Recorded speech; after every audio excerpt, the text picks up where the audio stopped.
Tara, samahan niyo akong gumawa ng special puto. Bakit special? Basta special yan, promise.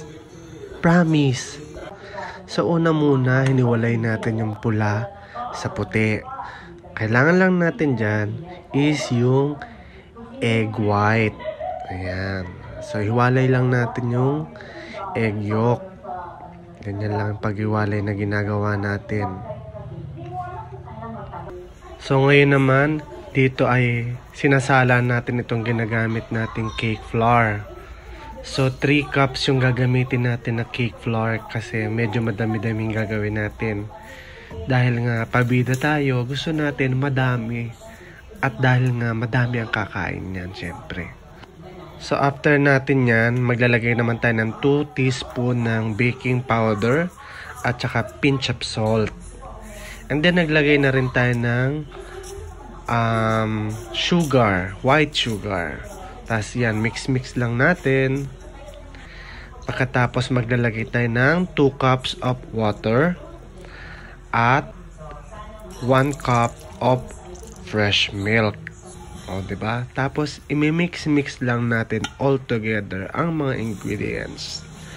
Dahan-dahan natin itong hinahalo para well combined, kumbaga.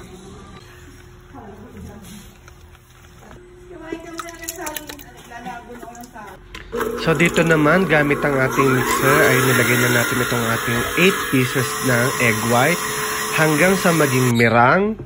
And then naglalagay tayo ng unti-unti ng 1 cup of white sugar. Ngayon naman ay dahan-dahan nating lalagay itong ating mirang mixture dito sa ating flour mixture. So yan, dahan-dahan lang nating incorporate para ma-achieve natin yung tinatawag nating airy na puto. Kumbaga fluffy ang kalalabasan ng ating espesyal na puto. Malaki kumbaga kasi cake flour yung ginamit natin dito actually. So ayan, dahan-dahan lang natin ilagay at i-mix natin ng maigi. Tapos dito naman ay ita-transfer natin ito sa ating bowl, which is Tupperware siya na plastic na hindi kumakapit basta-basta. Dahil nga wala tayong mga kagamitan na pang-bake talaga kasi hindi naman talaga tayo baker eh. Kumbaga nag-experiment lang tayo, nagtatry tayo, pero pwede na rin yan kasi i-steam naman natin yan eh. And then dito naman naglalagay na tayo na itong ating cheese at saka salted egg.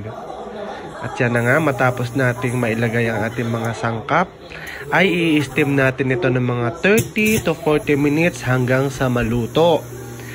At ayan na nga, after 40 minutes, meron na tayong puto at lalagyan pa natin ito ng melted cheese sa ibabaw talaga para namang espesyal na espesyal talaga ang kalalabasan. Hay, naku, ano kaya magiging lasa nito? Excited na rin ako mga kaibigan, kaya halika kayo tikman natin.